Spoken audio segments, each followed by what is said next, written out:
padahal Tuhan Syekh Abdul Qadir leuwih dahsyat tibatan Kangjeng Nabi Isa. Lamun Kangjeng Nabi Isa mah ngahudangkeun jelema, gum biiznillah. Kang Syekh Tuhan Syekh Abdul Qadir mah lain kitu, gum biizni. Tandingan ku sia. Tuhan Syekh Abdul Qadir, Kangjeng Nabi Isa mah gum biiznillah, hudang dengan izin Allah. Tuhan Syekh Abdul Qadir mah aing mah moal make biiznillah, biizni aing mah. Gum biizni, hudang coba eta. Jang nandingan Kangjeng Nabi Isa beusi dianggap Tuhan Allah nyiptakeun Tuhan Syekh Abdul Qadir. Nu matak di break up teu meunang.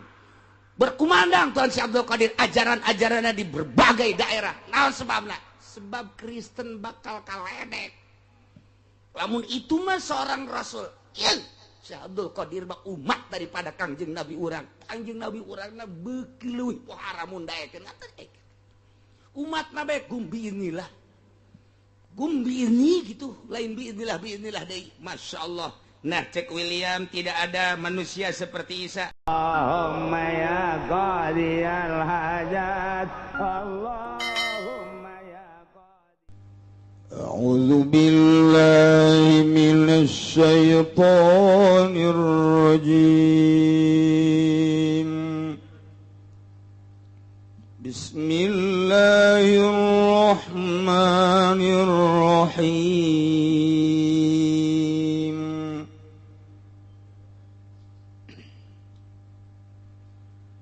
إذ قال الله يا عيسى ابن مريم اذكر نعمتي عليك وعلى والديك إذ أيدتك بروح القدس تكلم الناس في المهد وكهلا وإذ علمتك الكتاب والحكمة والتوراة والإنجيل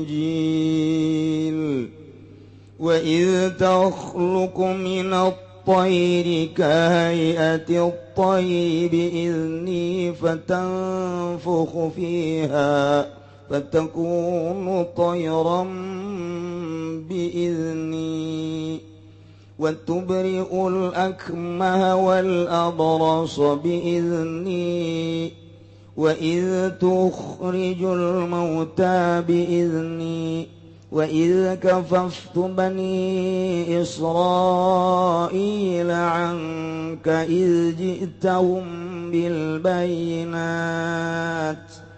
فقال الذين كفروا منهم إن هذا إلا سحر مبين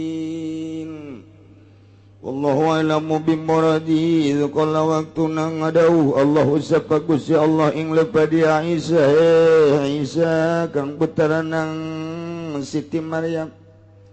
Uzkur eling sira Isa ni'mati sunalaika ingatase sira wa ala walidaik lan ingatase bapa biang roro siara wa ala walidaik bisukriha kalawan syukuring nikmati iz ayatuka waktune nguatan isun ka ing sira wa itu kategasing nguatan ingsun ka ing sira biruhil kudusi kalawan ruhil kudus Jibril tegese malaikat Jibril tukalimun la sahalera rasan sira ing manusia halun minka minal kafi kuda dihal saking kafi ayatuka ing dalam lapat ayatuka fil mahdi ing dalam ayunan etif lan tegese bocah cilik wa kahlan lan tengah tubuh yufidu kang maidakeun ya kahlan nuzulahu ing durun dan turunkeun Kangjeng Nabi Isa qabla sa'ating dalam sadurunge kiamat li annahu rufi'a kana satuhune Kangjeng Nabi Isa iku den angkat Kangjeng Nabi Isa qablal kuhulati ing dalam sadurunge tengah tubuh kama sabako kaya barang kang wis dingin ya emak ya Ali Imran ing dalam surat Ali Imran. Wa iz allamtuka lan waktune ngawurukan ingsun ka ing sira alkitab ing tulisan wal hikmata lan hikmah wat taurat lan taurat wal injil lan injil wa iz takhluqu lan waktune ngadamel sira minatini saking endut ka hayati thairi kaya tingkai ka surat at-tayr ing umpamana ing rupa burung wal kafu ismun bimana mislu antai kap maiku isim kang tetep kalawan mana mitu mapulun yaiku dadi mapul bi ini kalawan idin ingsun patan puku makani usira piha ing dalam hayati at-tayr pataku maka anaya hayati at-tayron iku burung bi ini kalawan karep ingsun bi iradati tegese kalawan karep ingsun wa tubri ulan ngawaraskeun sinalak maha ingkang buta wala brasolan kang cara bi ini kalawan karep ingsun wa itu khrijulan waktune metuakeun sira al mauta ing pirang-pirang kang mati min kuburi saking pirang-pirang kuburan nenek mauta ahyaan ale pirang-pirang kang urip ini kalawan izin ingsun wa id kafautulan waktune negah ingsun bani Israil ing bani Israilan kasaking sirahina hamu waktu dede jaya bani Israil kababi kotlika kalawan ngabunuh ing sirah idi tahum waktu nenekan isirahum ing bani Israil bil bayinati kalawan sakahe mujizat al mujizati tegese sakahe mujizat waqalil ladzina kafaru maka ngucap sapaung akeh kang pada kupur ya ladzina kababinhum saking bani Israil in oranana ma oranana hadza apa ikilah iki alladzi jita bihi kang nekani sira bihi kalawan ladzi illa sihrun mubin angin iku sihir kang nyata wa pikiraatin lan iku tetep ing dalam qiraat suwiji sahirun utalaban sahirun ay Isa tegese kang jeung Nabi Isa وَإِذْ أَوْحَيْتُ إِلَى الْحَوَارِيِّينَ أَنْ آمِنُوا بِي وَبِرَسُولِي قَالُوا آمَنَّا وَاشْهَدْ بِأَنَّنَا مُسْلِمُونَ Wallahu a'lamu bimuradi wa id awhaitu lan waktu ngawahyuan ingsun ilal hawarina maka maring kaum hawariyin kabeh ambartuhum tegese marenta ingsun hum ing hawariyin ala lisani ngatase lisani Isaan tegese bian kalawan yen tang imankeun sira kabeh bi kalawan ingsun nabi rasulilan kalawan rasul ingsun Isa tegese Isa qalu maka ngucap ya hawariyin kabeh amanna nimankeun ingsun sadaya bihima kalawan karone bi wa bi rasuli washhad lan nyakseni sira bi annana muslimun kalawan satu de ingsun sadaya iku kang muslim kabeh iku kang muslim kabeh. Ayat ieu neruskeun ayat nu kamari di mana kamari dijelaskeun bahwa engke di yaumul kiamah para rasul-rasul dipanggil ku Gusti Allah Subhanahu wa taala. Masya Allah. Ditanya para rasul teh dek dipenta pertanggungjawaban tentang tabligur risalahna. Kena kasaksian ku umat kena kadenge ku umat kena kanyahoan ku umat maksudna hendak mengecek mana umat nu iman ka rasulna di masing-masing zamanna jeung mana umat anu teu iman bahkan ngalawan ka rasul-rasulna maka rasul dipanggil ku Gusti Allah di BAP ditanya soal nyampaikeun risalahna. Masya Allah. Ulah-ulah rasul dipanggil ku Gusti Allah anu ieu teh ancamanana neraka sangkilang bupati bae di peta pertanggungjawabanana gubernur di peta pertanggungjawabanana DPR di peta pertanggungjawabanana nyana teh kesang badag kesang halus lamun nyana teu main jalan dapur bahaya untung jalan aya dua hiji jalan hareup kadua jalan dapur lolobana pejabat make jalan dapur. Iyalah lantaran dek dipenta pertanggungjawabanana presiden dek mikeun jabatanana ka penerus bangsa. Ieu dipenta pertanggungjawabanana selama nyana menjabat 1 periode atau 2 periode. Apa yang telah dilaksanakan sesuai atau tidak pelaksanakan dengan aturan-aturanna. lantaran singa ada negara orang teh lain milik pejabat kutitipkan bangsa dan negara ku cek Bung Karno bahasa nage kutitipkan bener sih nyekal titipan anak aman teu bener sih di dunia bisa aman lantaran bisa jalan dapur tapi tidak ada yang bisa aman di Mahkamah Agung Rabbul Jalil di hadapan Allah Subhanahu wa taala bakal disaksian ku urang bagaimanakah Bung Karno dulu dan bagaimanakah Soeharto dulu dan bagaimanakah Gus Dur bagaimanakah Megawati termasuk orang yang kecil Habibie bakal dipenta pertanggungjawabanana kok bisa lucut eta tim-tim termasuk SBY 2 periode dipenta pertanggungjawaban ku Gusti Allah engke di Rabbul Jalil urang sebagai saksina muncul coba saksi lu pernah di presidenan ku SBY coba dia wah kabeh berdesak-desak pan berdesak-desakan saya saksi kumaha sia ieu waktu presiden SBY jadi presiden teh bensin kumaha wah dan lain sebagainya dan lain sebagainya buruh ditanya petani ditanya pedagang ditanya kabeh ditanya di dunia mah bisa lulus di MK di dunia mah bisa lulus di KPK di dunia mah bisa lulus di berbagai kendala lantaran bisa jalan dapur di hadapan Allah malaikat batu bisa disogok lantaran malaikat batu beukeun dahar teu beukeun dahar jeung make nyogok make naon atuh malaikat dibere awewe aing mah teu hayang cek malaikat teu hayang emang polisi asal dibere awewe we haja bae irungna beukah. Wah, ini makanan gua. Teta.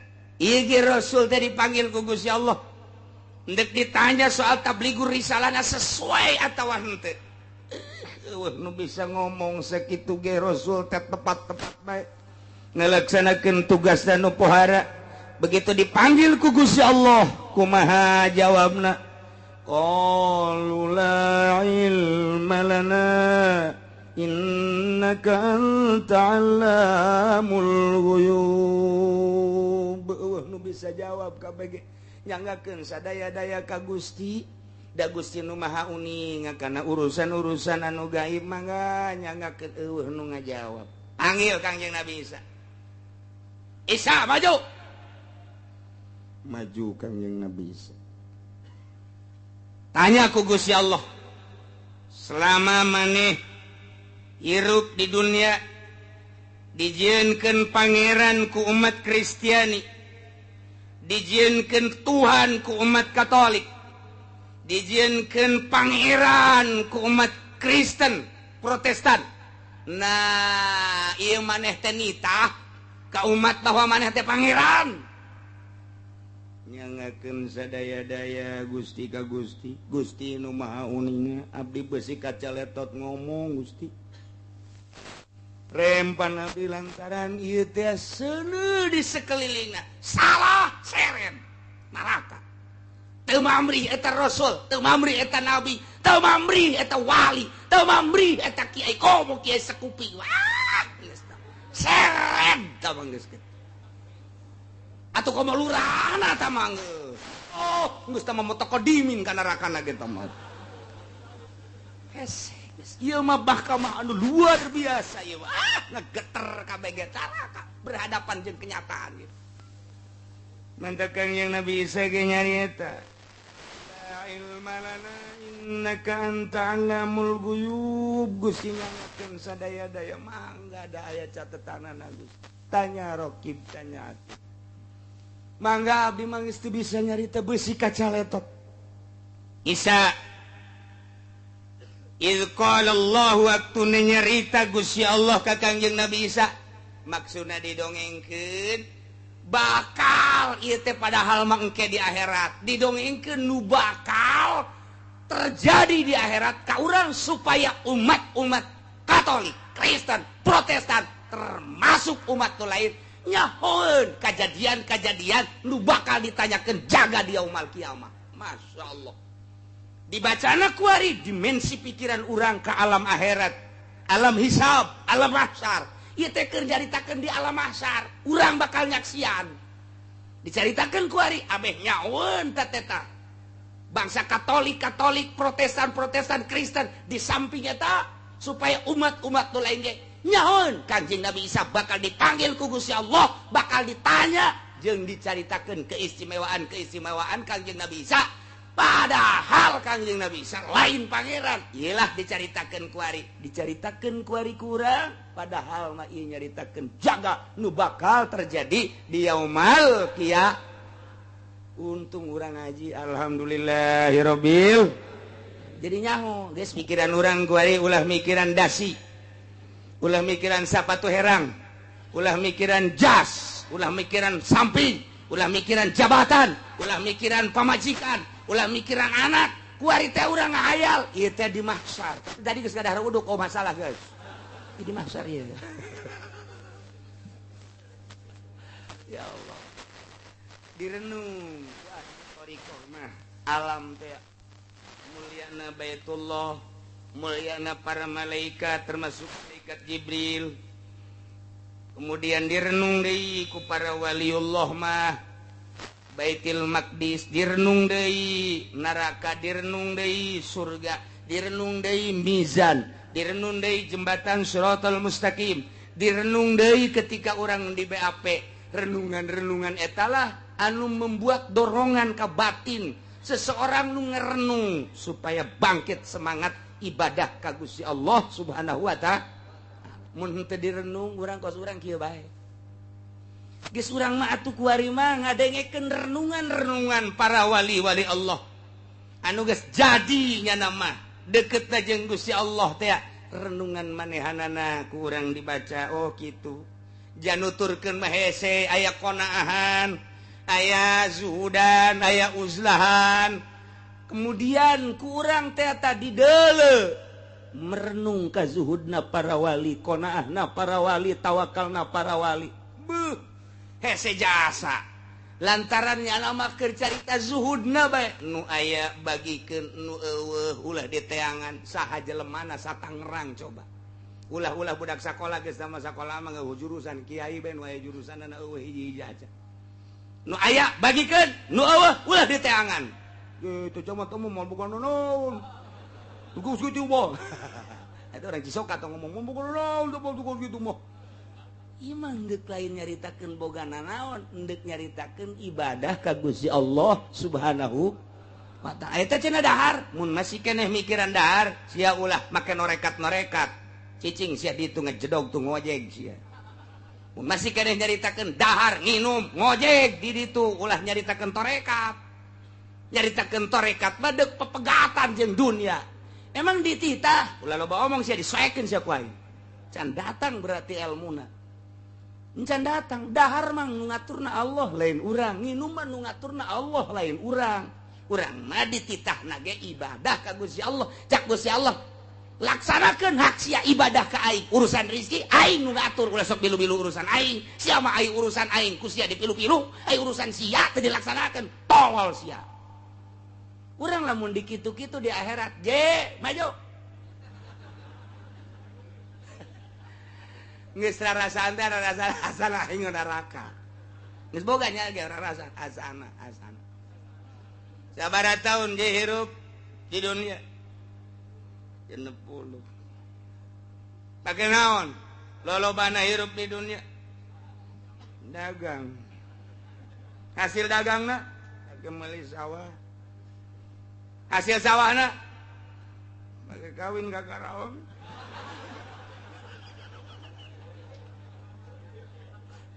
cek malaikat wah ieu makanan gua ieu Malik cek malaikat Zabania Malik ieu hiji ieu mangsa urang ya jahanam bukakeun jahanam sia di dunia 60 tahun tulisan salat mah saeutik jasa ngan lebaran doang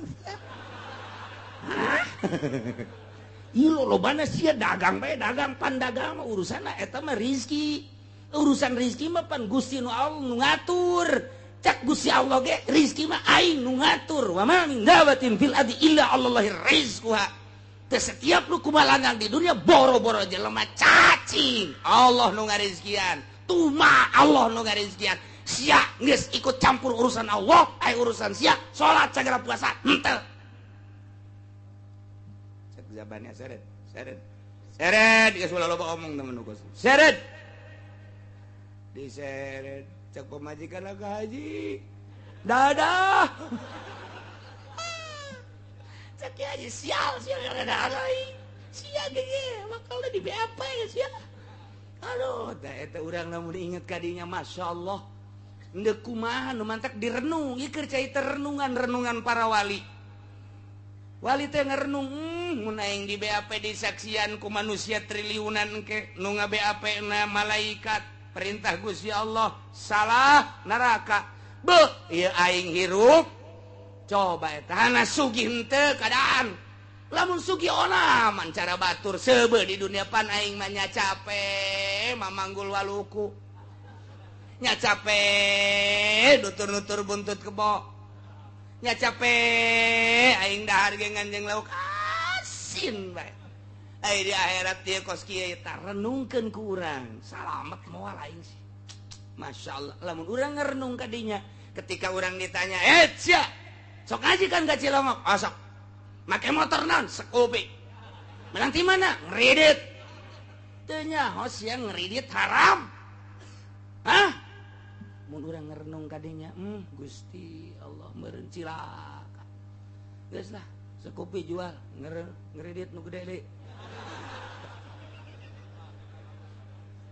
ya Allah ilah renungan-renungan deui urang teh ditangga renung alam dunia renungkeun ku urang nu amal bakal kabawa ka alam akhirat renungkeun ku urang eta teh tafakur teh ngaranna tafakur jeung muraqabah diaturlah ku ahli-ahlina yakni para wali-wali Allah jalan untuk usul ke Gusti Allah 3 hiji tafakur 2 muraqabah 3 zikir mah tama jangan benturan nafsu-nafsu urang zikir mah jangan benturan dong la ilaha illallah perjalananana anu kudu dilaksanakeun ku urang zuhudna qanaahna tawakalna dan lain sebagainya ai sakadar zikir doang mah zikir watuh urang ge aing ngariung ka dulu cau ambuna gede panjang zikirna mun cau nu laleutik teh cau naon kana 11 zikirna 11 bae cauna ge laleutik ieu mah eta zikir urang tapi masalah emang datang kadinya tuh terus bae ngan ieu keur carita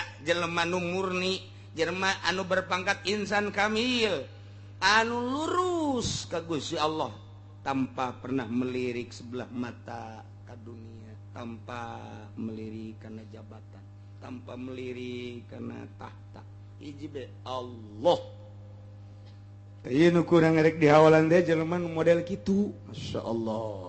Nah ya Kanjeng Nabi Isa dipanggil ku Gusti Allah ditanya ya Isa bin Maryam azkur ni'mati 'alaika wa 'ala walidaik idh ayyatuka biruhil qudus keistimewaan Kanjeng Nabi Isa alaihi salam di dunia ayat 7 keistimewaan Kanjeng Nabi Isa di dunia ayat 7 sangat menonjol luar biasa di luar jangkauan manusia di luar konstatir manusia hese neangan tandingan model Kanjeng Nabi Isa alaihi salam tapi kan datang ke kiwari moal ayat tanding Kanjeng Nabi Isa maka keistimewaanna dibuat di Al-Quran nu bakal kadenge kurang engke dipenta pertanggung jawaban di hareupeun Allah di Rabbul Jalil urang kuari geus nyaho keistimewaanna 7 hiji hei Isa putra lalaki Maryam inget anjeun kana nikmat kaula nu telah dibikeun ka anjeun jeung ka indung anjeun kudu disyukuran nikmat tersebut kaula nu agung cek Gusti Allah melen mere nikmat ka anjeun 7 hiji Isa inget anjeun iz ayyatuka biruhil qudus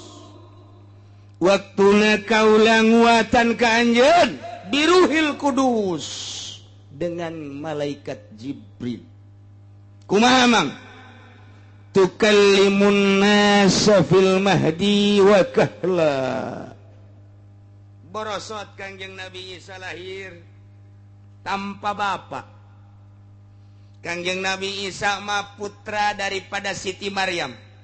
Nu Siti Maryam teh hamilna. Diperintah ku Gusti Allah malaikat Jibril teh tah niup leungeun baju Siti Maryam. Ditiup eta mah sakadar sabab doang tampak itu ge bisa. Malaikat Jibril niup, beteungna langsung karasa hamil lah. Dicaci dimaki Siti Maryam. Lompat ka leuweung. Tanpa bicara Siti Maryam. Lantaran Siti Maryam waliatullah. Lain jelema sambarangan Siti Maryam teh. Jelema nu murni jeung suci. Nu bakal ngalahirkeun manusia murni jeung suci. Tapi samemeh kelahiranana Siti Maryam dicaci dimaki. Dianggap pezina Siti Maryam teh. Panjang dongengna nu geus didongengkeun di surat Ali Imran. Ieu manderuskeun rek nyaritakeun keistimewaan Kangjeng Nabi Isa lu bakal dipertanyakeun ku Gusti Allah. Lahir ke dunia Kangjeng Nabi Isa mah keur diayun keneh dibantu ku malaikat Jibril bisa ngomong. Lantaran dituduh zina Siti Maryam. Kulantaran dituduh zina, orok tersebut ditanya, begitu ditanya nyarita. Inni Abdullah ataniyal kitab. Kula mah hamba Allah nu dibere kitab ku Gusti Allah, Injil bakalna. Hamba Allah hiji. Saha tah anu ngabantuan ngomong keur waktu di ayunan? Saha tah anu ngabantuan ngomong keur waktu nyana aya di buayan? Keur manehanana jadi orok. Biruhil Kudus, malaikat Jibril jadi pendampingna. Dioyakeun ku malaikat Jibril sungutna, lisana. Dibere bisa ngomong hakikat nama Gusti Allah anu nyandingkeun malaikat Jibril ka diri Kangjeng Nabi Isa alaihissalam. Kadenge inni Abdullah ataniyal kitab. Kadenge ku masyarakat. Hiji. Nomor kaduana engke bakal nyarita deui nu sarua bahasana wakahla setengah tubuh. Ieu ayat wakahla nandakeun yufidu nuzulahu qabla sa'ah, bakal turun deui Kangjeng Nabi Isa memeh kiamat. Lantaran aya bahasa wakahla. Wakahla teh umurna setengah tubuh. Kangjeng Nabi Isa waktu diangkat ke langit ku Gusti Allah, dikejar-kejar ku Yahudi, umurna 33 tahun, 3 bulan, 3 poe. Itulah Kangjeng Nabi Isa disalametkeun ku Gusti Allah, ari aya di luhur langit. Tanda ayana di luhur langit ketika junjunan alam Kangjeng Nabi urang Kangjeng Nabi Muhammad sallallahu alaihi wasallam mi'raj pendak sareng Kangjeng Nabi Isa alaihi salam. Aya keneh di luhur. Masyaallah. Jag-jagwa ringkas. Tah Kangjeng Nabi Isa diangkat ka luhur langit disalametkeun ku Gusti Allah nu dongengna geus dicaritakeun dina surat Ali Imran. Ayalah jelema anu akur jeung Kangjeng Nabi Isa atawa anu persis jeung Kangjeng Nabi Isa, dibunuh, disalib, dianggap Kangjeng Nabi Isa. Pecinta Kangjeng Nabi Isa disalib. Nu kuari kieu bae teh tadi salib teu make calana-calana aca. Nu dianggap pangeran eta teh lain Kangjeng Nabi Isa alaihis salam. Kangjeng Nabi Isa naik ke luhur langit diangkat ku malaikat Jibril. Ieulah tah ai iz ayatuka biruhil Kudus. Ai nguatan ka anjeun cak Gusti Allah hai Isa. Dengan dibarangi ku Ruhil Kudus tukallimun nasa fil mahdi, anjeun bisa nyarita waktu keur di ayunan.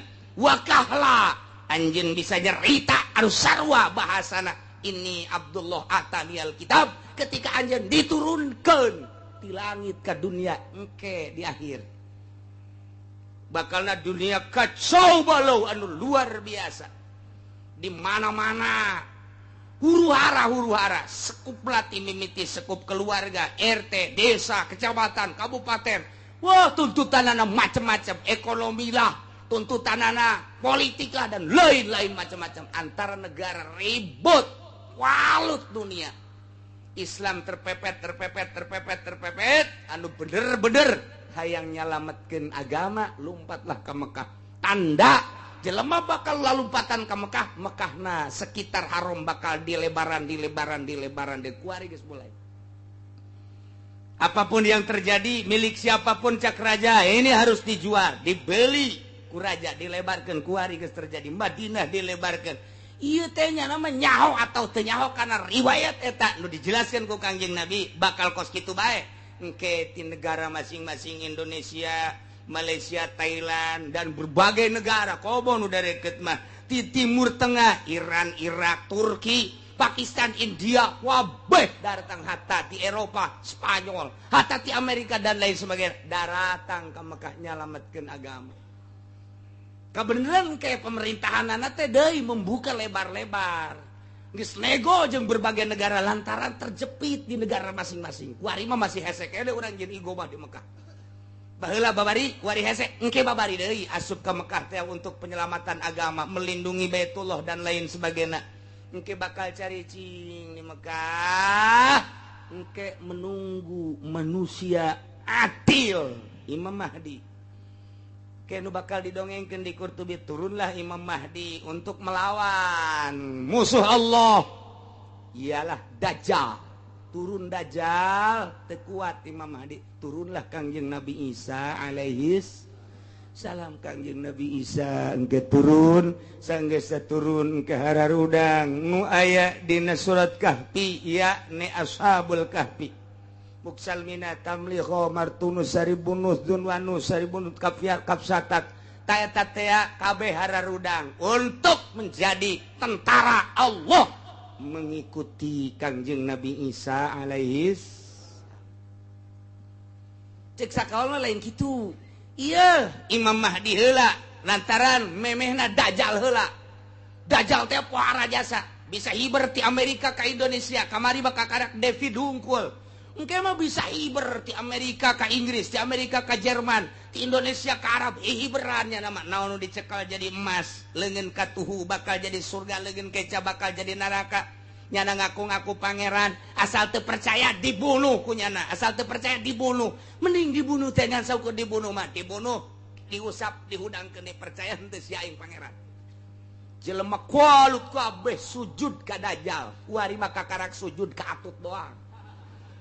Engke maka Dajjal ujianana. Dajjal disujud, oh iya pangeran teh, hayang duit cekel, yo hayang emas cekel, yo ujianana naon kebutuhan urang. Cak urang kulon teh kami mah ieu geus eueuh cai, gabang, cai, hujan, maju, turun dirinya, wer ditanya cukup hujan, cukup ngincan cai cukup, eureun sia hujan, endeu kumaha deui. Ndeu kumaha deui kuari mah kakarak impes daging bae ge sarujud jelema. Kakarak bunga bang bae ge sujud. Kiai nu haram-haramkeun dicaci dimakitkeun teuing aing mah karasa siang kamu disidang di hadapan Allah. Aing geus nyampaikeun ka sia. Tapi awas sia.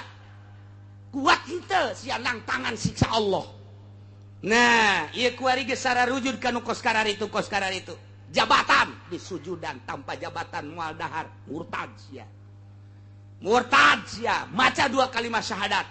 Kuari geus mulai diacak-acak engke mah Dajjal langsung. Nah, didinya datanglah Imam Mahdi beserta bala tentara Ashabul Kahfi nu aya di Yordan, dibuka ku Gusti Allah. Blah. Buukna bakalna 2 kali lipat tangtungan manehanana. Buajang atuh ribuan tahun tiba heula di zaman Raja Dikianus. Zaman Raja Dikianus ada teh ribuan tahun. Wah, buukna panjang, kukuna pararanjang. Kumisna pararanjang. Pan hirup jana hirup atuh teh dikerut-kerut ya eueuh silep meureun di jero. Mendeting seremna tuh. Boro-boro perang urang neuleun abe asal budak leutik mah neuleun ge pae. Sawan atuh boro-boro neuleun nu eta. Urang neuleun nu aya di urang bage bukna rada jabrik setik kumisna panjang matana beureum janggotna kitu. Malotot budak leutik sawan. Atuh komo ieu ribuan tahun buuk panjang. Dikucir ku jana ka dieu. Kumis warna ranjang. Juang mata puru. Nyebut kalimah la ilaha illallah. Asana kafir ge kafir. Kapaksa tak ku sieun. Kapaksa ku sieun aing mah neuk syahadat bae ku sieun. Melawan lah. ayeuna ngajungkel beak Dajjal turunlah Ya'juj wa Ma'juj anu dibenteng ku Dzulqarnain nu aya dina surat Kahfi raja sadunia dua Islam teh hiji Raja Dzulqarnain nu pernah ngabenteng laut nomor kedua Kangjeng Nabi Sulaiman alaihis salam raja kafir ge sadunia dua nomor kahiji Raja Namrud nomor kedua Firaun jadi sabanding bae eta Firaun dinasti Firaun terus datang ka kuari dinasti Firaun datang ka kuari dinasti Firaun 1 Firaun 2 Firaun 3 kuari ge Firaun nu kasakean lah melain Firaun mah moal dibom Irak melain Firaun mah moal dibom atuh kitu Libya melain Firaun mah Firaun dinasti Firaun dilanjutkeun termasuk dinasti Islam ngan kedinastianana geus dikaburkeun diganti padahal terus bae nah ieu engke kakarak turun Kangjeng Nabi Isa alaihis salam berjuanglah Kangjeng Nabi Isa bahkan kawin Kangjeng Nabi Isa di masa eta makmur dunia teh kamakmuranna geus sasa dicaritakeun jelema syahadat kabeh jelema Islam kabeh jelema iman kabeh ieu bakal taya dalilna ke panjang dongengna deui ieu mah keur nyaritakeun bahwa Kangjeng Nabi Isa diturunkeun deui di langit setelah dinaikkeun umur 33 tahun 3 bulan 3 minggu 3 poe turun deui nyarita nu sarua kok bisa sarua kitu ayat tukabiruhil kudus cek Gusti Allah aing teh geus nguatan ka anjeun melalui ruhil kudus Jibril selalu ngabarengan anjeun ingat anjeun Isa hiji nikmati Gusti Allah eta nikmat kedua wa idza lamtukal kitaba wal hikmata wat taurata wal injil ingat Isa ketika maneh rada gede begitu maneh asup ke berbagai pendidikan anjeun eueuh nu ngawurukan tapi bisa nulis sorangan Kangjeng Nabi Isa mah bisa nulis sorangan eueuh guruan begitu asup ka madrasah guruna geus dikanyaokeun Pak Guru nu bakal dicaritakeun poe ieu teh sekian poin anu kagetan guru jipan nyahoeun balik isukna kitu ge deh begitu asup deui ka majelis dicaritakeun guru poe ieu nu rek dicaritakeun teh nu rek disampaikeun ka murid anu poin kadua poin katilu jipan budak nyahoeun kieu diantepkeun geus coba katilu kali ge kitu keneh terus coba nulis bisa sorangan dek nulis naon me nulis bahasa Arab nulis bahasa Suryani nulis bahasa Latin nulis Cina pan hese jasa Cina mah hese jasa nulis cak urang mah sugan teh berkembang horeng bahasa tulisan teh sugan mah kembang ros horeng kan tulisan eta di dunia kekayaan Gusti Allah aya nu kos kitu aya deui urang mau mah teu kaharti horeng kunyana ge teu kahartieun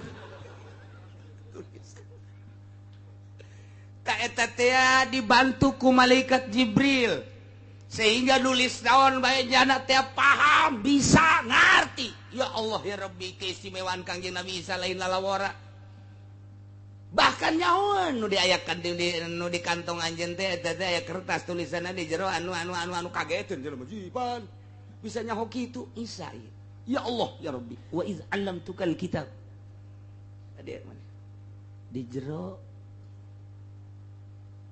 naon pesak anjeun kantong anjeun tah aya kertas 2 lembar tulisanna tulisan Arab bahasana nu dicaritakeun anu kageteun panjelema kageteun wah Isa lain sambarangan jelema cenah ieu mah ieu na ieu wa id 'allamtukal kitaba wal hikmah jeung hikmah kajadian-kajadian isuk bakal nyaho Kanjeng Nabi kajadian nu bakal terjadi isukan geus nyaho bulan hareup geus nyaho ka tukang dicarita-caritakeun berhikmah artina jujur jasa adil jasa pas jasa caritaanana jeung kenyataan hikmah ngaranna lamun nyarita isukan hujan tepat bulan hareup bakal terjadi anu tepat jasa hikmah ngaranna di benak hati anjeun teh tah aya terselimet ka dieu mang ka dieu kunaon di jero hati anjeun gugula kanjong aya naon yang kawin jeung urang Subangnya. Ah, sia sok ngomong. Kayawan. Kayawan. Masya Allah. Eta teh nang Gusti Allah. Ingat Isa ketika maneh ku kaula dibere nyaho. Urusan tulisan nulis naon bae maneh nyaho, urusan hikmah maneh nyaho.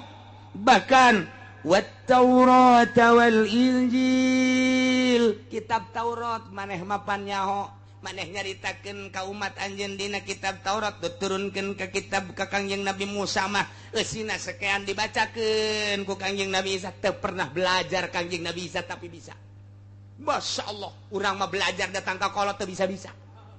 Datang ka kuari teh teu bisa-bisa bae geus. Jang ngajina nundutan bae. Teu bisa-bisa. Aduh, Masya Allah, masalah sih, masalah. Lah cenah iki suka moal ngaji atuh los ya moal ngaji. Beki bodoh atuh sia. Sakitu ge ngaji bodoh komo teu ngaji. Anggeus sana tuh. Waz-Zabur jeung kitab Zabur nu diturunkeun ka Kangjeng wa Taurat wal Injil. Berikut Zabur ge nyahoun diturunkeun ka Kangjeng Nabi Daud. Komo Injil mah nu diturunkeun langsung ka Kangjeng Nabi Isa alaihis. Gidog kabeh jelema di saat eta. Angkat topi kabeh ka Kangjeng Nabi Isa. Bingung kabeh menghadapi Kangjeng Nabi Isa. Lantaran keistimewaan pohara leutik keur di ayunan bisa ngomong. Engke ngan engke mah engke bakalna. Geus jang urang mah nu dicaritakeun di yaumul kiamah.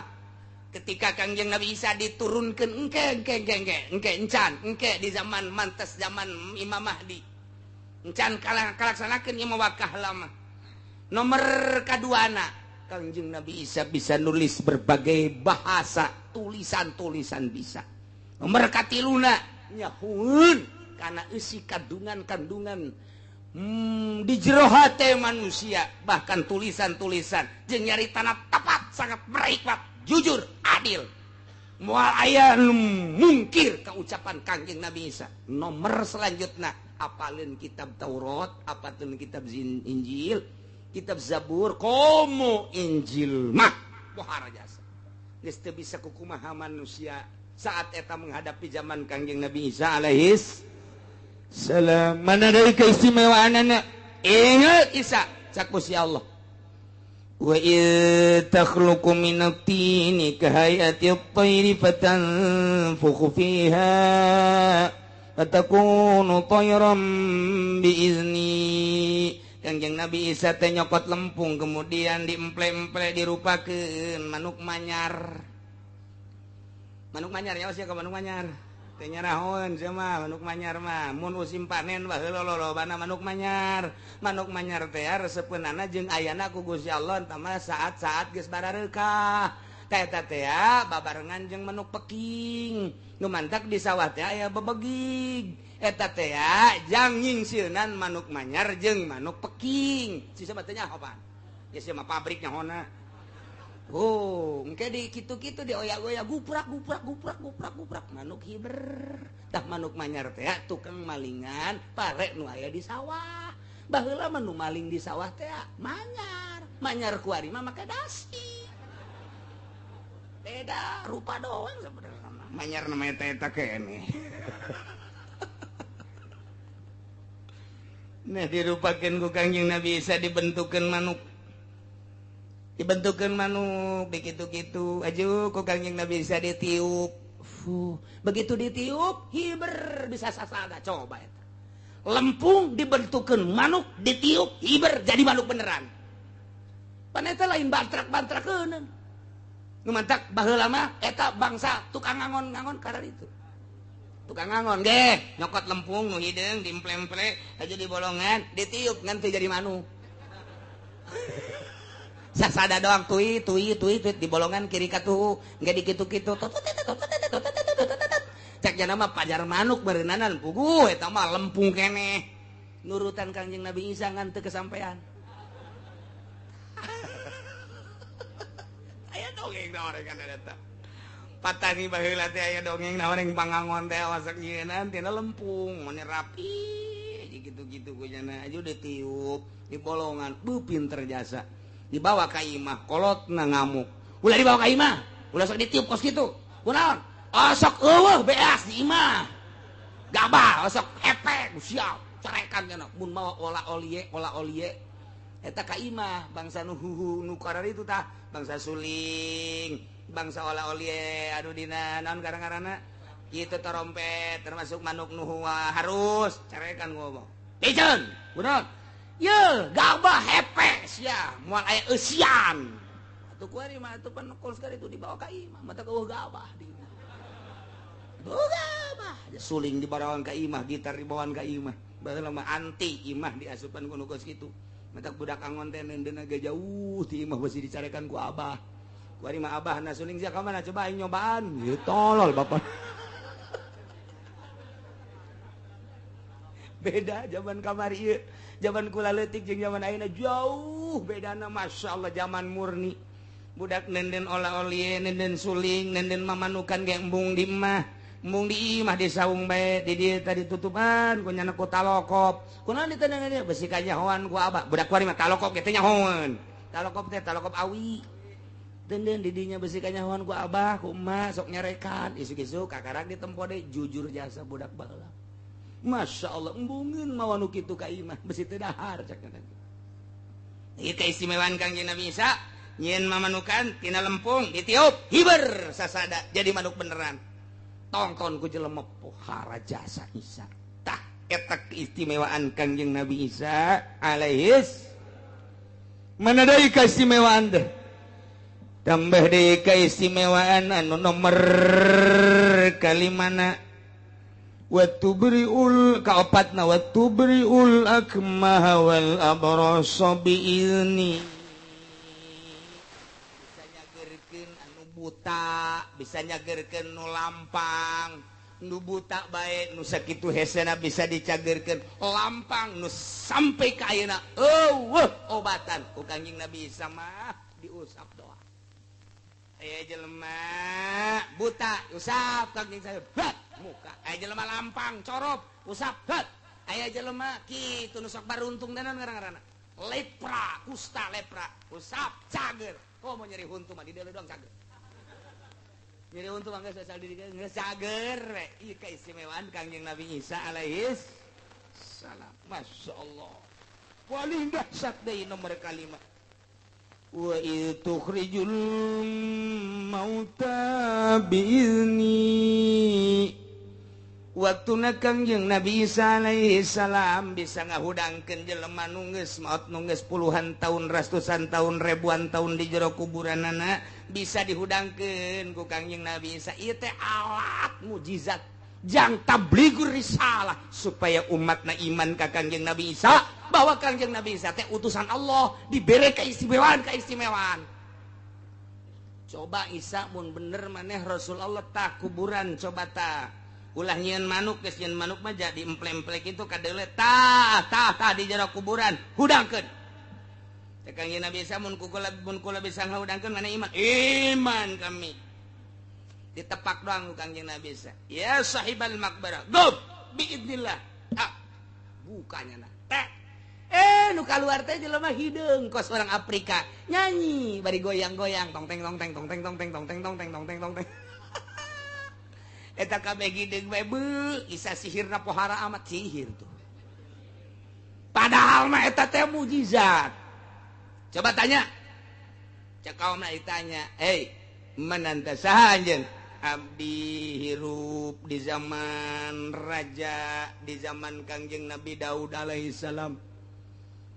pagawean naon anjeun baheula keur zaman Kangjeng Nabi Daud ulama nek nyaingan Kangjeng Nabi Daud mah suarana bagus aju kula sok nyaingan tapi teu kasaingan kula mah jore bae jadi kula teh penyanyi di zaman Kangjeng Nabi Daud mane iman teu ka Kangjeng Nabi Daud alhamdulillah kula iman ka Kangjeng Nabi Daud kumaha tah masyarakat geus kadenge alah sihir tah mah coba balikeun deui dibalikeun deui balik deui irji bismillah balik deui ka jero sok nutup deui kuburan Masya Allah diiring-iring deui Kangjeng Nabi Isa coba cek tah kuburan nu ieu ya tah kuburan ieu kuburan saha mun kula bisa ngahudangkeun anjeun iman beneran benar kuari atuh coba maca syahadat asyhadu an la ilaha illallah wa asyhadu anna Isa rasulullah engke hudangkeun heula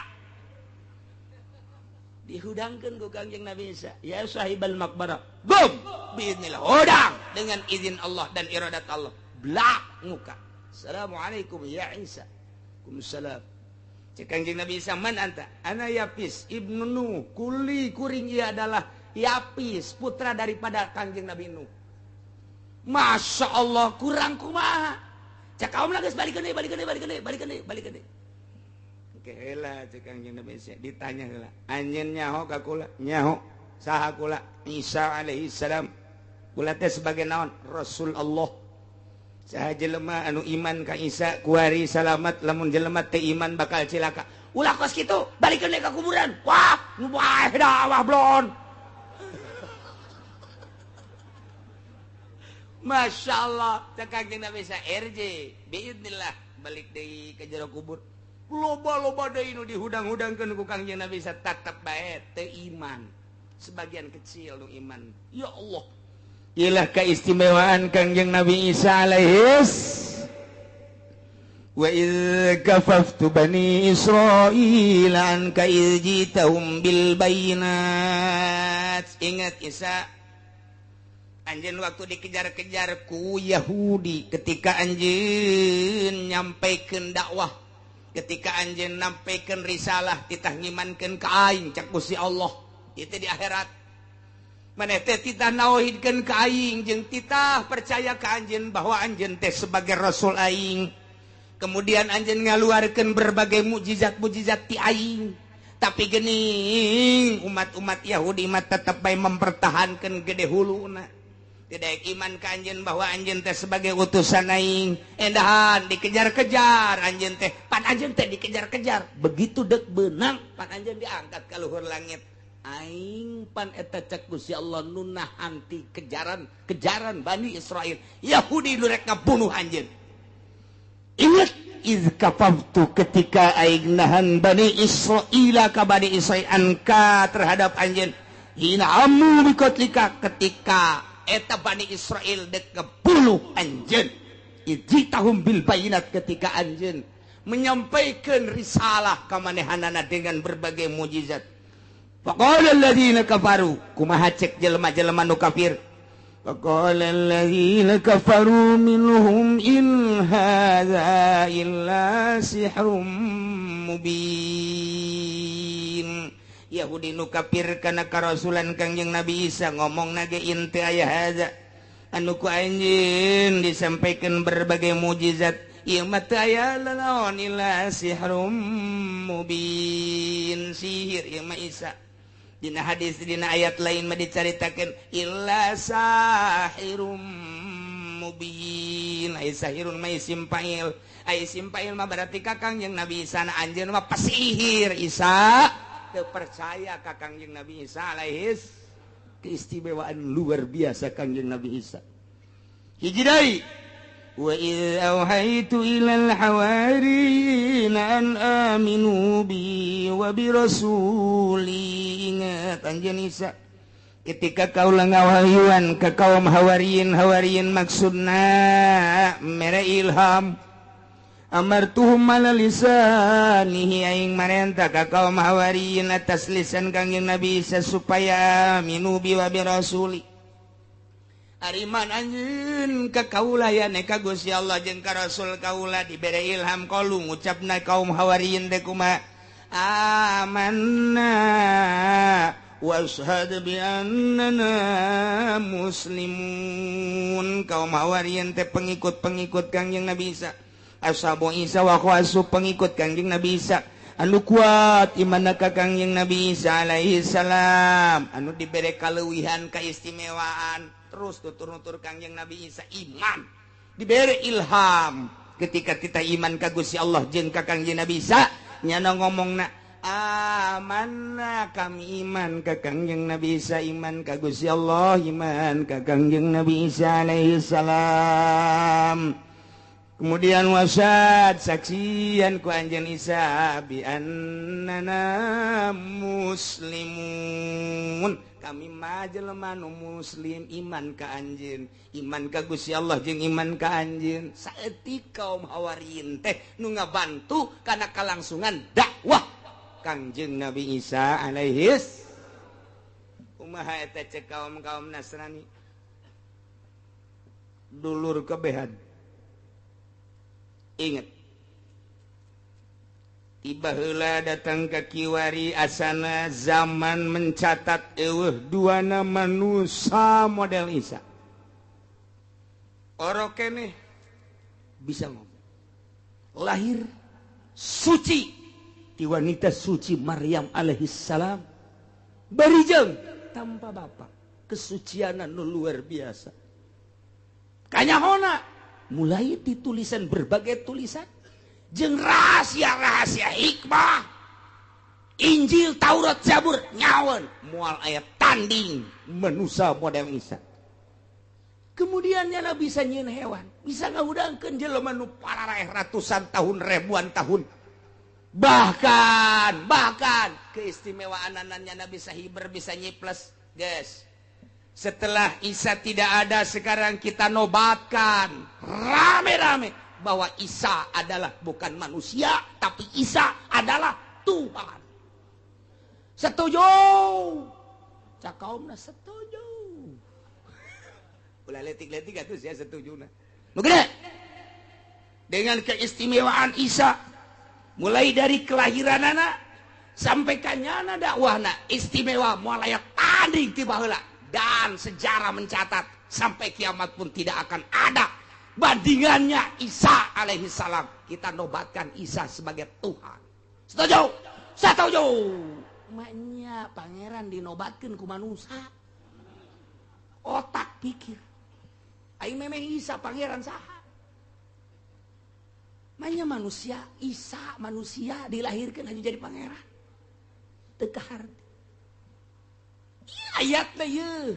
Saking keistimewaanana bisa ngahirupkeun nu paeh.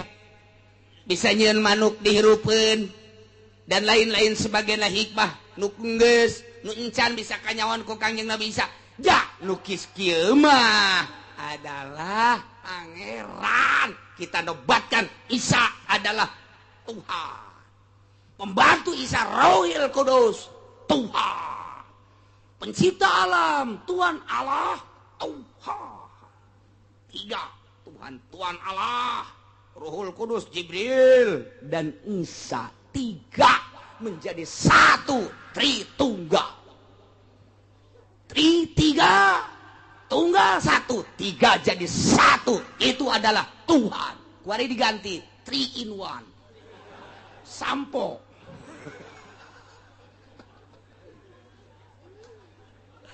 Masya Allah ini baraca ya orang Kristen ya keistimewaan ya nu paling pakai dalil adu kekuatan jeung Islam di Amerika William mengatakan tidak ada manusia seperti Isa sebab mana manusia yang bisa membangunkan orang yang telah mati padahal Tuhan Syekh Abdul Qadir leuwih dahsyat tibatan Kangjeng Nabi Isa lamun Kangjeng Nabi Isa mah ngahudangkeun jelema gum biiznillah Kang Syekh Tuhan Syekh Abdul Qadir mah lain kitu gum biizni tandingan kusia Tuhan Syekh Abdul Qadir Kangjeng Nabi Isa mah gum biidznillah hudang dengan izin Allah Tuhan Syekh Abdul Qadir mah aing mah moal make biidznillah biizni aing mah gum biizni hudang coba eta jang nandingan Kangjeng Nabi Isa beusi dianggap Tuhan Allah nyiptakeun Tuhan Syekh Abdul Qadir nu matak di break up teu meunang berkumandang Tuhan Syekh Abdul Qadir ajaran-ajaranna di berbagai daerah naon sebabna sebab Kristen bakal kaledek lamun itu mah seorang rasul Syekh Abdul Qadir mah umat daripada Kangjeng Nabi urang Kangjeng Nabi urangna beuki leuwih pohara mun daekeun umatna bae gumbinilah gumbini gitu lain biidznillah deui Masya Allah nah cek William tidak ada manusia seperti Isa sebab burung diciptakan dari tanah buburungan ceknya buburungan mamanukan siapa buburungan heran aing heset bahasa Melayu segala buburungan kan urang mah mamanukan aingna mah burung-burungan henteu menang buburungan salah tamun buburungan burung-burungan aing mata karare bahasa Melayu mah hayang aing lah kecuali aing bahasa Melayu nu internasional bisa aing gitu mah bangsa Melayu cengkareng gondrong bolang teh hayang aing mah teh hayang mata aing teh dikembangkeun kos kitu yo gua cariin lu aigok di sini eta mah aigok Masya Allah kahayang urang mah ulah make aigok kan aigok mah Sunda ya lu kemana ayah yo lu gak ada gua nggak lihat lu kemana ayah yo dari tadi gua di sini iya gua nggak kelihatan ya cuma ke pasar doang sebentar sepatan itu bahasa asal kos itu sepatan guys tapi lamun gondrong lain deh kemana apa kemana tong apa ini lu dari mana tong oh dari sono keceng jasanya cepat sakumaha kereta bis wae. Masya Allah. Cepet jasa. Masuk tong. Hah? Masuk tong. Hah? Lu sama siapa tong? Aduh, aing mal deui ngobrol jeung nini hese. Digondrong we hese jasa jeung nini nu baheula teh. Waduh, cepet jasa. Gondrong mata aing teh hayang aing malah gondrong kos kitu jasa. Cepet jasa. Du ngomong sakumaha marah bae pan. Mentek nu geus hayang aing mah. Betawi deh Betawi lain nuandak ulama bisa ge Indonesia na intelek bisa ngan tilok dipake jadi pohon deui eta tadi aya buburungan gitu kan urang ngapan ngeunaheun mamanukan ngeunaheun kan tapi kan di Indonesia mah lain burungan burung-burungan sabodoh lah kumaha sia bae cek William tah bisa nyeun mamanukan tina taneuh kemudian ditiup jadi manuk beneran saha eta mah teu kudu Kanjeng Nabi Isa Kipalak baheula Kipalak Bogor anu tadi diasupkeun ka botol teh tak Kipalak tah nu Soeharto Soekarno teh datang bae ka Kipalak Soekarno ira hayang datang ka Kipalak Masya Allah matak dibere ilmuna ku Kipalak Soekarno teh termasuk Tiki Hairun lain leutik-leutik jelema Kipalak lantaran bisa asup ka botol eta manuk dicekel ku nyana batu dikieu-kieu bisa jadi manuk Kipalak kata komo atuh itu mah Syekh Maulana Hasanuddin mah waktu dek tarung jeung rawayan jeung kitu pucuk umun rawayan boga ilmu pucuk umun teh sadeuleu matanyana bisa hiber eta ilmu pucuk umun dites ilmu pucuk umun mah 40 imah lamun geus bisa nyebrang 40 imah eta berarti geus lulus tuh mata kuari di rawayan mah imah kudu 40 bae eta teh ilmu pucuk umun ngaranna jang leng-leng nyaritakeun ngetes ilmu pucuk umun 40 imah deuleu hiber mun geus ngalengkah 40 imah berarti geus bisa diteruskeun kuari ge masih keneh engke ka ditu deui satuntung deuleu sat hiber ditandingan ku Syekh Maulana Hasanuddin ditandinganana ngadu kotok itu mah kotokna geus jago menang male sedengkeun Maulana Hasanuddin mah panteu mawa kotok-kotok kotok jalak biasa culak cilik Maulana Hasanuddin leh cek Maulana Hasanuddin aya balokeng ye balokeng bae di kieu-kieu hei balokeng sia jadi kotok jalak berem poh kongkoromo hebat atuh boro-boro Kanjeng Nabi Isa Syekh Maulana Hasanuddin nu belah dia putra daripada Syekh Hidayatullah bisa nyiptakeun kotok jalak berem ti balokeng kakarak manuk manyar temlah kecil nama gua segitu mah tuh balokeng begitu diadukeun atuh balokeng mana eleh atuh deuk kumaha elehna aja balokeng nyinganan atuh tinggal sama Maulana Hasanuddin we mantep biasa ya kotok cek ieu atuh batur mah teu jarahoeun pan nyana doang nu nyaho moal eleh kotok aing mah kajian kumaha ge bener baik lantaran nu eleh tanding kedua minggu hareup hari Jumat badasar tadi tukangan Banten aya kadinya tanu rame ya oke geus balik nu eleh nu menang tarung kedua kali bingung nyelehkeunana kumaha aja lain ilmu leutik-leutik ya ilmu pucuk umun teh nah aya Ki Soleh Gunung Santri asistenna Waalaikumsalam bangun puyengkeun amat jeung bingungeun amat aya naon Sultan pan urang Jumat pas asar kado kotok di ditu Ai si eleh ye, si eleh. Ulah bingung-bingung cek soleh tuh bagus soleh. Ai gitu sia boga kotok. Henteu. Pana tuh bisa ngaulah bingungan, kula bae jadi kotok. Deh. Bisa sia, bisa. Coba buktikan. Bismillahirrahmanirrahim. Bismillahi wa bi'aunillah wa bi. Mali teruskan ku aing. Sia tah direkam sia. Aya babacaanna. Bi'aunillah wa bi qudratillah wa bi terus bismillah doang babacaanna ulah napas bismillahirrahmanirrahim bismillahi ay bi'aunillah wa bi qudratihi wa bi iradati dan lain sebagainya 9 moal diteruskan sia mah emang kitu bae ngajina guguruna embung coba cek Sultan brek jadi kotok ngan kuari mah jalak hejo tadi jalak beureum balokeng atuh pan balokeng mah beureum bari mah jalak hejo. Cek Sultan Banten sia aja bisa ilmu sia. Tapi lamun lain dek tarung ulah wani-wani sia nyarupa kotok di hareupeun aing. Dipencit sia ku aing. Moal cek teu bogo soleh ieu mah deuk ngahargaan ka tuan we ja ilmu ge meunang ti tuan. Oh. Geus urang deui. Urang deui. Dah geus siap we Jumat. Geus sia ngarupa kotok ka dieu. Bener bae eta salat Jumat terus langsung ke kesultanan kuari siap asah gerang ngaru pakotok coba kongkorok ngarada gede sorana atuh soleh jeung anana atuh mah pongkorongo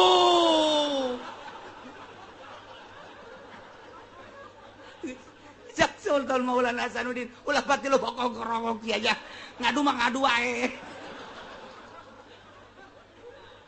Masya Allah dibawa ke Tuan Syekh Sultan dijingjing ayo di kalangan geus gede hate moal eleh kotok aing pokokna mah nu eleh baca 2 kalimat syahadat tanggung jawab kotok aing moal eleh cak pucuk umun ulah sombong heulanan kotok aing teh meunang malena bulanan tahunan geus bake awi buta awi dempet gus macam-macam tah eta mun aya awi buta awi dempet eta pucuk umun eta kepercayaanana wari lumpat ka Cikupa baroga urang Cikupa tolol tah Cikupa nah diusap-usap make eta cek pucuk umun aya ngado wah ear-earan atuh jelema sabuatan tumplek kabeh wah tuh bagus soleh ngadu dah itu geus kongkorongok deui nyaman teh itu kongkorong nang tangan pan kotok teh pan kitu bener teh atuh siapa osok ngeuleuh jing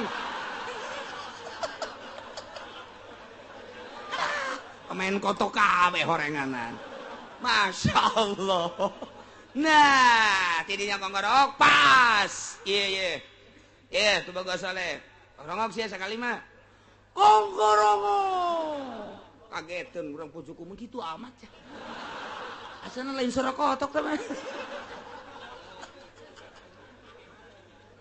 dar diadukeun eleh heula lain eleh semu eleh kapacok heula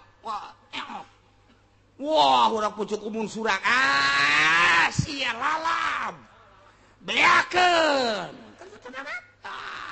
geus kagitik deui kakarak mulai atuh jelema jingan sepira ngalawan kotok atuh sia dah eta mah atuh tangkisanana jeung sepakanana kos lain kotok bae. Kos lain kotok tapi disepak siat. Guliting keluar kalangan. Wah, cak pucuk umum parah amat disepakan. Wah, lain batrak-batrakeun lima kotok.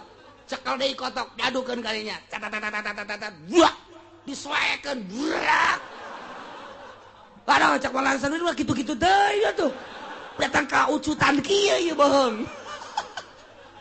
Datung geus eleh pucuk umun sadat tetep bae teu daekeun sadat sakali deui nista maja utama ngan teu dilanjutkeun ku Maulana Hasanuddin akhirna tetep datang ka kuari pucuk umun ieu mah keur carita naon boro-boro Kangjeng Nabi Isa Syekh Abdul Qadir bisaeun termasuk Sultan Maulana Hasanuddin balokeng ditepak jadi kotok Syekh Muhammad Soleh ngarupa jadi kotok kecil tamah make jeung di pangeranan Kangjeng Nabi Isa kakarak bisa sakitu bae ge nah barati teu kaharti ku jelema nu lurus otakna nu lurus pikiran anak nu iman ke Allah jeung iman ka Kangjeng Rasulullah Muhammad sallallahu alaihi wasallam. Maknya aya pangeran dinobatkeun, maknya aya pangeran jajadianan ku sebab boga kaistimewaan dipangerankeun teu kaharti. Teu kaharti sing hade na ieu lah kuari merajalela Tangerang dikuasai pembangunan gerejana.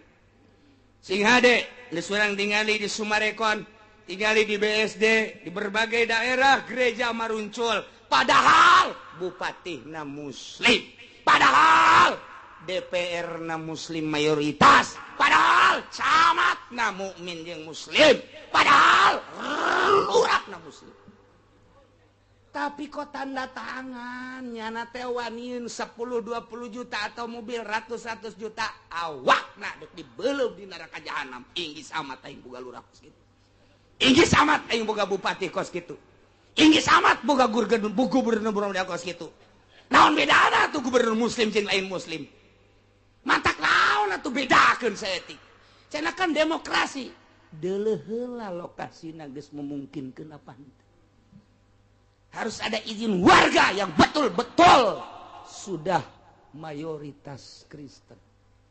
Ieu mah di tengah-tengah muslim nyeun gereja teu kaharti aing mah. Duit lumayan, sia kabita ku duit di dunia bisa meuli mobil Avanza, bisa meuli mobil Innova, bisa meuli mobil Mercy, Baby Ben, Volvo, Lexus dan lain sebagainya. Sabarangeun ana mobil sia dikelebokeun di neraka, dipanggang sia bupati. Dipanggang sia camat, dipanggang sia lurah. Deuleuh ku sia tah ngerecekna sate, awak sia bakal leuwih tibatan sate ngerecekna. Ridho dengan ayana agama luar Islam. Nauzubillah min dzalik kumaha mun anak urang. Nauzubillah min dzalik. Mentak sing hade ajikeun anak urang ke nama santren ku ari mah lain lalawar hese ngandelkeun birokrasi pemerintah hese luar biasa. Geus kuari mah urang bisa-bisa. Lantaran duit dan lumayan ti Roma duit datang ke Indonesia luar biasa. Ti Vatikan datang ka dieu luar biasa. Eleh debat nyana melalui birokrasi. Logor anu luar biasa. Nah ieu mah geus teu bisa disimpen ti sumput salindung. Tapi tetep bae di mana aya nu nek ngabangun perjuangkeun batur ye memperjuangkeun hayang atuh urang memperjuangkeun mumpu mantak naon. Nyana di tengah-tengah orang berjuang supaya jadi atuh batak naon urang nu mayoritas berjuang supaya ulah atuh gitu bae aduh berjuang datang ka lurah datang ka camat. Nah lamun ti ditu camat dibere duit endeuh tanda tangan urang bere golok mat kada leuh sia naon ieu golok paranti naon ieu paranti masjid kotok embe wa ieu paranti masjid naon cek camat ulah sok itu gitu gugurkeun tanda tangan golok nyangsang sia ieu teu nyaho aing turunan naon kitu ngaranna tah